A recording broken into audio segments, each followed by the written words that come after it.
The clatter of a dropped tray echoed a beat too long in the opulent dining hall of the azure pavilion. A crimson stain of spilled wine bled rapidly across the pristine white silk of a Chanel couture gown.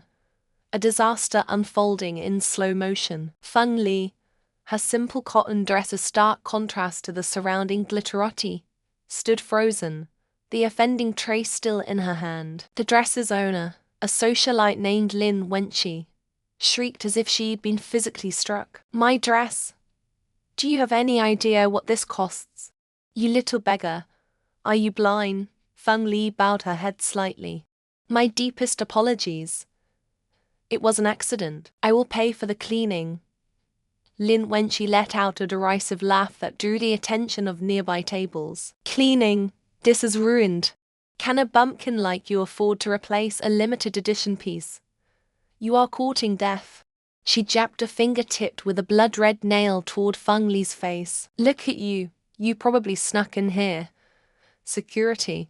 Before anyone could move, a small body darted through the legs of gawking onlookers. A young boy no older than 5, with intelligent eyes, launched himself at the leg of a man standing silently by a marble column. The man was a stark figure of authority, his tailored suit a shade of charcoal so dark it seemed to absorb the light, his features carved with an imperious stillness. "Dad!" The boy, Xiaoyu, cried out, his voice a clear, ringing bell in the tense hall. He clung to the man's leg with surprising strength, burying his face in the expensive fabric. The man, Fu Qing, CEO of the formidable Fu Corporation, looked down. His gaze, usually cold enough to freeze contracts mid-signature, held a flicker of bewilderment. He didn't have a son. His assistant, a man named Secretary Chen, materialized at his side, whispering urgently, "Sir, your grandmother has arranged another blind date for you tonight. She insists you find a wife. Remember our contingency plan. A woman with a child would solve the issue permanently." Chen's eyes darted toward Feng Li, noting her clean appearance, and then to the boy clinging to his boss's leg. The pieces clicked into place with serendipitous perfection. Fu Qing's gaze shifted from the boy to Feng Li, who was now being surrounded by the restaurant's flustered manager and the still fuming socialite. He took a deliberate step forward, his presence immediately silencing the commotion. Xiaoyu, sensing movement, looked up at him with tear-filled eyes. "Sir, this has nothing to do with you," the manager stammered. Fu Qing ignored him, his dark eyes fixed on Feng Li. His voice was low, a velvet hammer. "I need a wife. A contractual one. Marry me, and no one will ever dare to bully you like this again." Feng Li stared, taken aback by the sheer audacity of the offer. Before she could process it, Xiaoyu tugged at her hand, his lower lip trembling. "Mommy, please help Dad. He looks so lonely." The plea, so earnest and nonsensical, hung in the air. But before Feng Li could respond, a sneering voice cut through the silence. Well, Fu Qing, scrabbling for a wife in the bargain bin. I never thought I'd see the day." A pompously dressed man swaggered forward, his face flushed with arrogance. It was Wang Hao, the notoriously profligate heir of a rival corporation. He leered openly at Feng Li. "Is this the best you can do? A mountain bumpkin who looks like she just fell off a turnip truck? Your taste has truly plummeted." Wang Hao pulled out a thick wad of cash and threw it at Feng Li's feet. The bills scattered across the polished floor. "Here," he jeered, "lick my shoes clean. And that's yours. Maybe it's enough to buy a few more rags like the one you're wearing." He turned back to Fu Qing. "Or perhaps I should just make a call and have this filth disappear." "You know I can." A dangerous stillness descended over Fu Qing. The temperature around him seemed to drop several degrees. Without a word, he took out his phone. He didn't raise his voice. He didn't have to. The words were clipped, precise and laced with absolute finality. Li. Liquidate all assets related to the Wong family's enterprise. I want them bankrupt. You have 30 seconds, Wong Hao scoffed loudly. A bluff. You think a single phone call. His own phone rang. A frantic, piercing shriek. He answered it, his smug expression slowly curdling into disbelief, then horror. What? All our lines of credit frozen. The stock it's worthless. How is that possible? The phone slipped from his numb fingers, clattering onto the marble. He stared at Fu Qing, his face ashen, finally understanding the chasm of power that separated them. He wasn't a rival, he was an insect, Mr. Fu. I was wrong. I was arrogant. Wong Hao fell to his knees, his forehead touching the cold floor. His associates, seconds before preening at his side, scrambled to do the same. Fu Qing gestured with his chin toward a half-eaten steak on Wong Hao's abandoned table. You seem hungry. Eat it. Off the floor, without a second of hesitation, the humbled egg crawled over and began to devour the meat like a dog, his companions following suit. The scene a grotesque tableau of submission. The drama resolved. Fu Qing turned his attention back to Feng Li, his expression unreadable. Xiaoyu, seemingly unfazed by the brutal display, looked up at his mother. Mummy, are you going to marry Dad now? We can be a real family. Fu Qing's tone became formal. All business. My family is pressuring me. This arrangement would benefit us both. Your son will receive the best education money can buy, and you will have my protection. It will be a temporary contract, strictly for appearances. We can divorce when my standing is secure. Feng Li met his gaze, her calm demeanor a mystery he couldn't yet fathom. Internally, her mind was racing. She could see it clearly, a faint, dark aura clinging to him, the unmistakable sign of a looming life and death tribulation. A karmic thread, impossibly ancient, connected her to this man. Was this entrapment? Or was it the hand of fate guiding her to a debt she was meant to repay? Xiaoyu's insistence felt like a divine push. Mummy, please, the boy whispered, his small hand tightening in hers. That was the final push she needed. Looking directly at the most powerful man in the city, a man who could destroy fortunes with a single command, she gave a simple, steady nod. I agree. The words settled over the room. Secretary Chen immediately bowed. Congratulations, Mrs. Fu. The surrounding staff and our onlookers, witnessing the entire incredible event, quickly followed suit. Their voices a mixture of awe and fear. Congratulations to Mrs. Fu and Master Zhao's parents. In the span of 10 minutes, Feng Li had gone from a little beggar to the wife of Fu Qing, thrust into the gilded cage of a world she had never sought. The dressing room was an altar to modern opulence.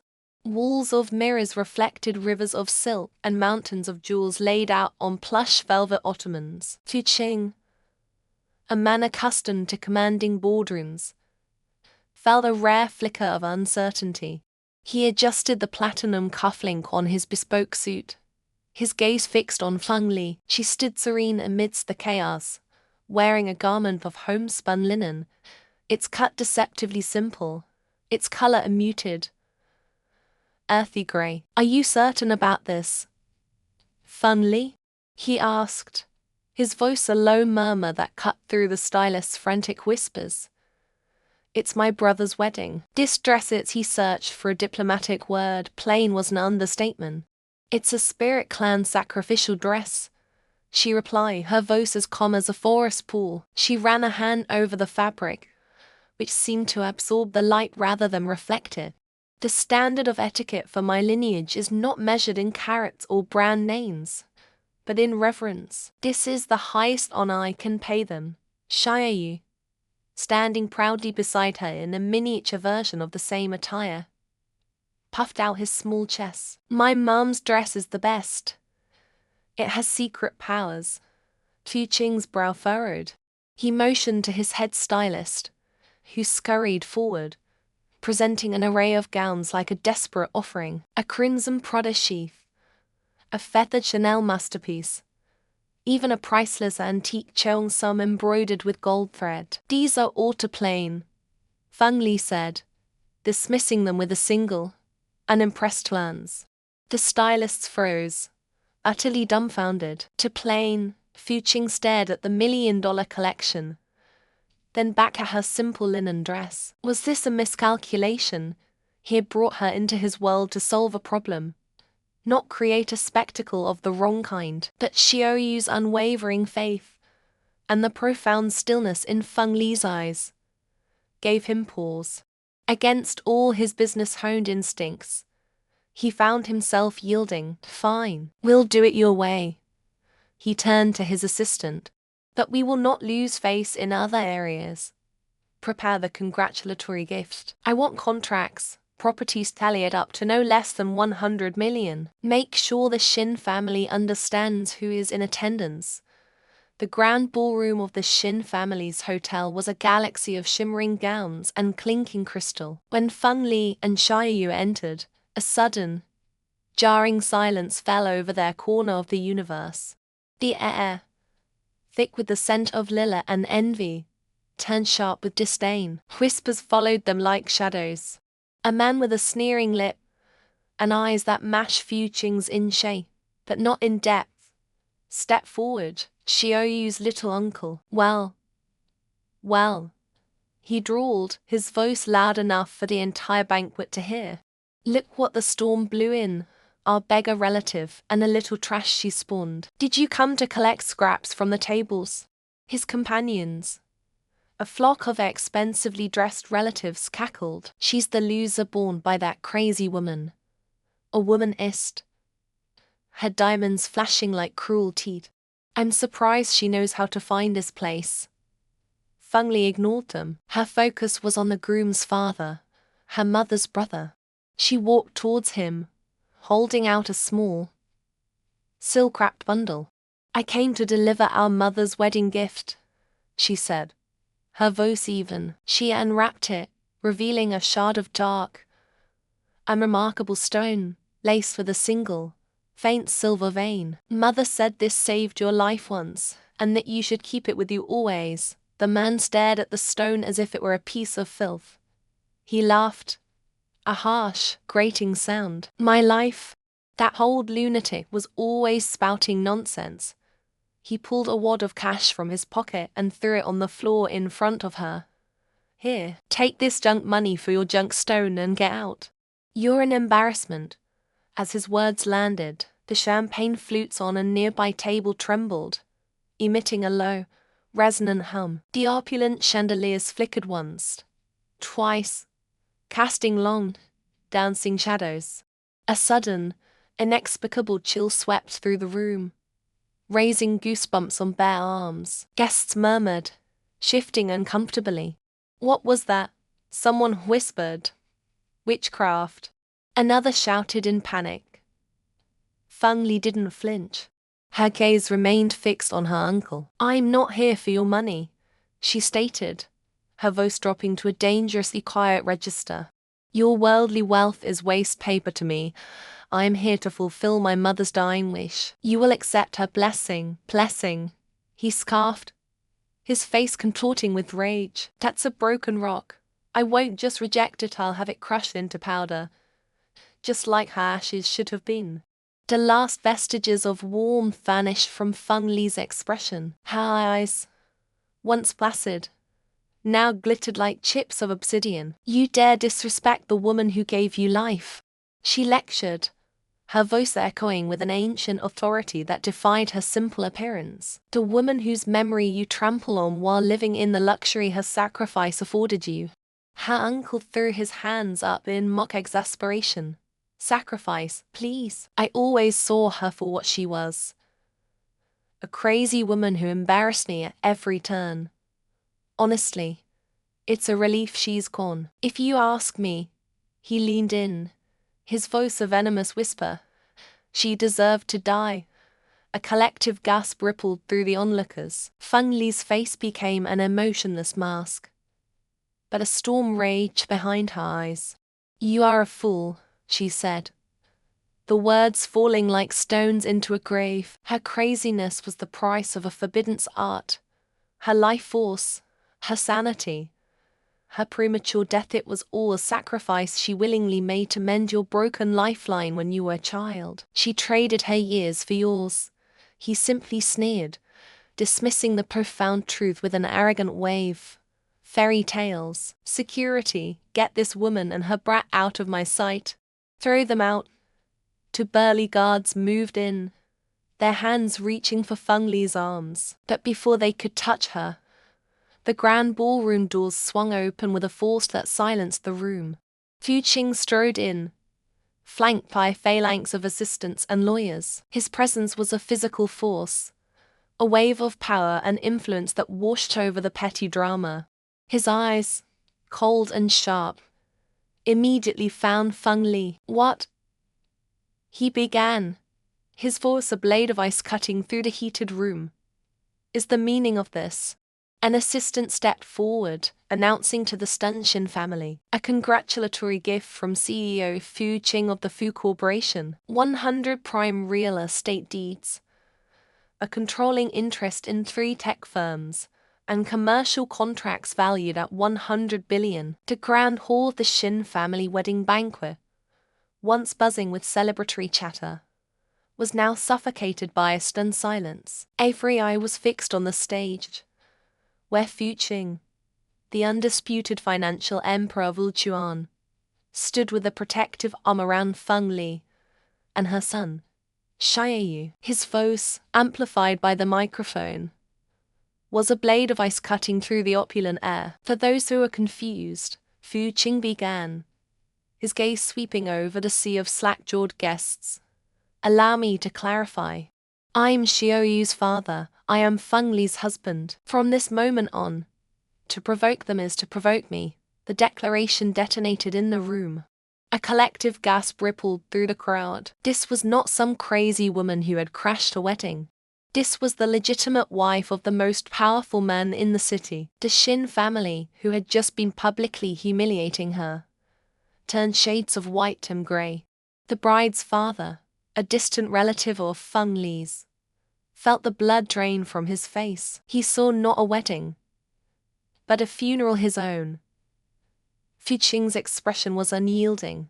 He gave a sharp nod to his assistant waiting in the wings. "Withdraw every contract with the Shinli Corporation and the Chen Group. Cancel the wedding gifts, and inform their boards that I will see to it they are banished from Wujuan's business circles within 3 days." Panic erupted. The Shin relatives scrambled forward, his expensive suit suddenly looking like a beggar's rags. "Feng Li, Li.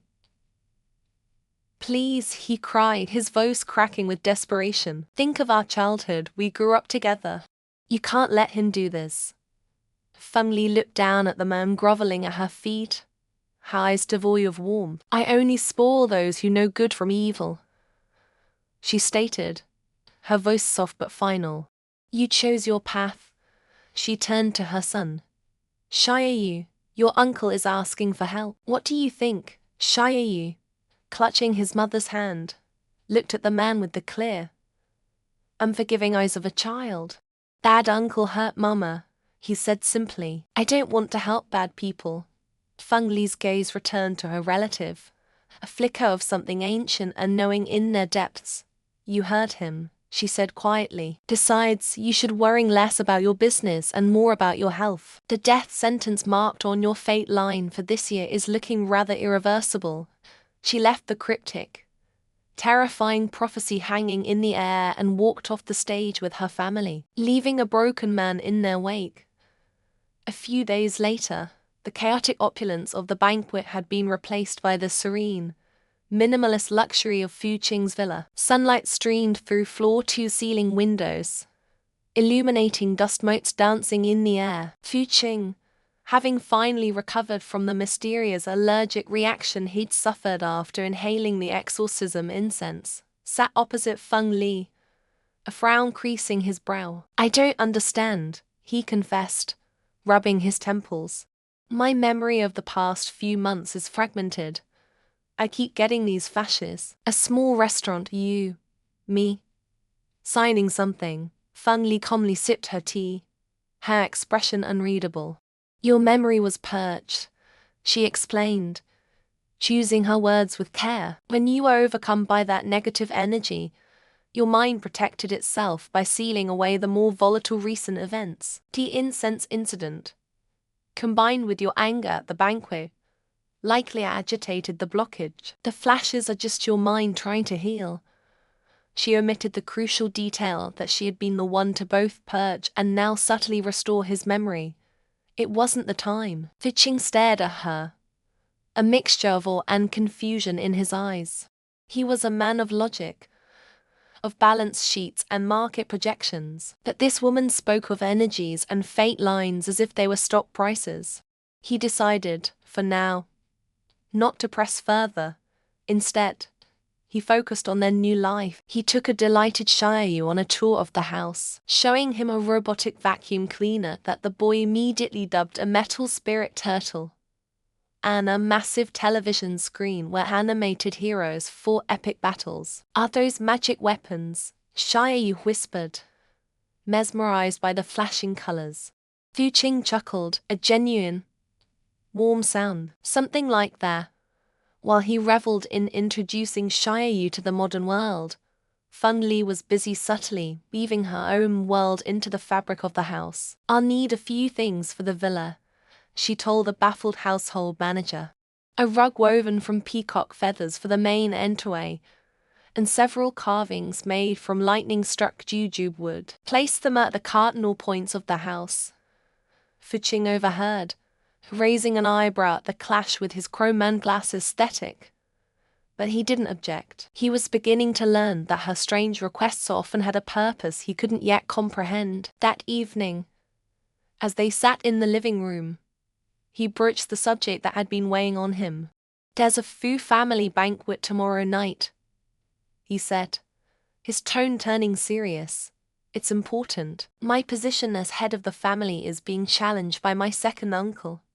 We need to present a united front. He paused, looking at her directly. This is the main reason for our arrangement. I need your cooperation.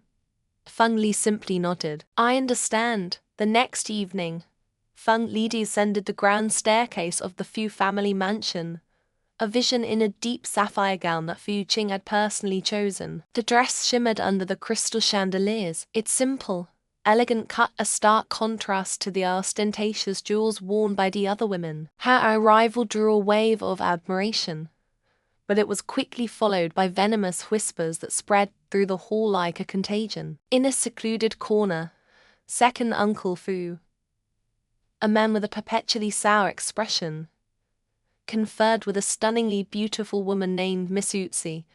He's losing his grip, the uncle sneered. Bringing that woman here is the final proof. Once he's deposed, the board will have no choice but to appoint me. And you, my dear Utsi, will be the new president's wife, as was arranged with our partners from the foreign territory. Miss Utsi smiled, a portrait of grace and condescension. It will be a kindness. Really, that commoner is an embarrassment to the Fu name. Their plotting was cut short as Fu Qing's voice boomed through the hall. He stood at the center of the room, Feng Li and Xiaoyu at his side, a look of absolute authority on his face. I'm glad everyone could make it, he began, his eyes locking with his uncle's. I hear there have been some questions regarding my leadership and my personal life. Second uncle, you seem particularly concerned that I have no suitable wife. Second Uncle Fu puffed out his chest. A leader needs a strong partner. Someone of stature. Like Miss Utsi here, I already have a wife. Fu Qing cut in, his voice sharp. He raised Feng Li's hand to his lips, a gesture of profound affection and defiance. I'd like to formally introduce you all to Feng Li, my wife, and my son, Xiaoyu. The family was stunned into silence, but it was fleeting. Second Uncle Fu recovered first, his face contorting in a sneer. Her an unidentified inferior person from the countryside. You would bring this crazy woman and her little beggar into our home and call them family. The insults rained down, a chorus of agreement echoing from his supporters. She's a disgrace. Where did you find her? That child doesn't look like a foo. Through it all, Feng Li remained perfectly still, her composure a silent rebuke to their hysteria. Miss Utsi, seeing her moment, glided forward. She looked Feng Li up and down with disdain. I'm told I am a master of Chinese painting, she announced, her voice dripping with false sweetness for the benefit of the surrounding guests. It is an art that requires breeding, discipline, and a deep cultural understanding. I doubt someone of your background has ever even held a brush. Perhaps we could have a small comparison to see if the new Mrs. Fu possesses any refinement whatsoever. It was a public execution disguised as a cultural contest, a challenge designed for absolute humiliation. The room buzzed with cruel anticipation. All eyes turned to Feng Li, expecting her to crumble. Fu Qing started to intervene, his face thunderous, but Feng Li placed a calming hand on his arm. She met Miss Yuzi's smug gaze with an unnervingly serene smile. I would be honored, Feng Li said, her voice clear and steady, ringing through the suddenly silent hall. Her acceptance wasn't just an agreement to paint. It was a declaration of war. The air in the art exhibition hall crackled with anticipation. Miss Utsi, her face a mask of condescending victory, pointed a manicured finger at Feng Li. The terms are simple, she announced, her voice ringing with performative magnanimity. When your pathetic attempt fails to impress, you will get on your knees and apologize to me for your ignorance, for daring to challenge a true artist. The few family relatives murmured in agreement, their eyes feasting on the impending humiliation of the woman who had somehow ensnared their prized Fu Qing. Feng Li's expression remained placid, a deep, still lake against Yuzi's raging storm. She met the artist's gaze without flinching. I accept, she said, her voice clear and steady. On one condition: if you lose, Miss Yuzi, you will kowtow 100 times before a portrait of our ancestors, a penance for stealing dragon culture and claiming it as your own. A collective gasp rippled through the room. Yuzi's face contorted, her Western features flushing with rage at the accusation. Insolent, you'll regret that. She gestured grandly to a row of easels. My collection, acclaimed, celebrated, and worth more than your entire lineage. One by one, her assistants unveiled the artworks. They were technically brilliant, bursting with vibrant color and modern flair, a fusion of Eastern motifs with Western abstract sensibilities. The final reveal was a massive canvas depicting a coiled dragon, its scales rendered in shimmering gold leaf, its form powerful but strangely static. And this, Yuzi declared, her voice dripping with pride, is a genuine master wooing, acquired at auction for $800 million. The number hung in the air, a weapon in itself. The crowd fawned, their praise a sycophantic chorus. Fu Qing stood silently beside Feng Li, his jaw tight. He watched her, a knot of apprehension coiling in his stomach. He had seen her quiet strength, that this was a world of established names and astronomical figures. And what trash have you brought? Yuzi sneered. Feng Li didn't answer. She simply nodded to a hotel staff member, who brought forward a long, slender object wrapped in simple cloth. As she unwrapped it, the crowd's anticipation soured into hope and mockery. It was a scroll, but its paper was yellowed and creased, the wooden rollers worn smooth with age. It looked less like art and more like something discovered in a dusty attic. Is that a joke? One of Fu Qing's cousins snickered.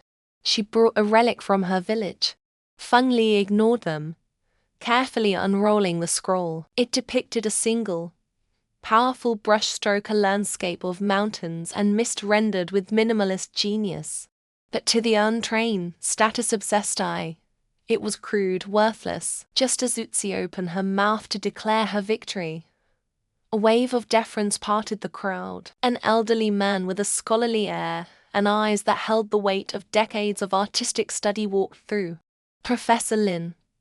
Someone whispered in awe. The most respected master of Chinese painting in the Dragon Kingdom.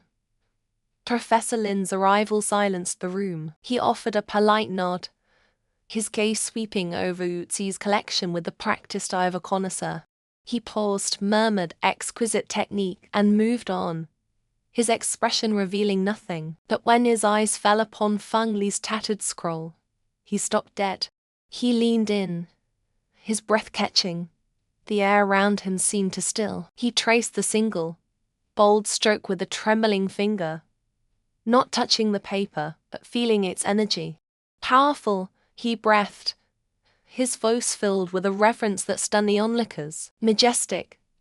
This brushwork, it has the spirit of the dragon itself, the untamed soul of our oldest mountains.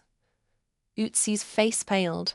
Professor, surely you jest, she stammered.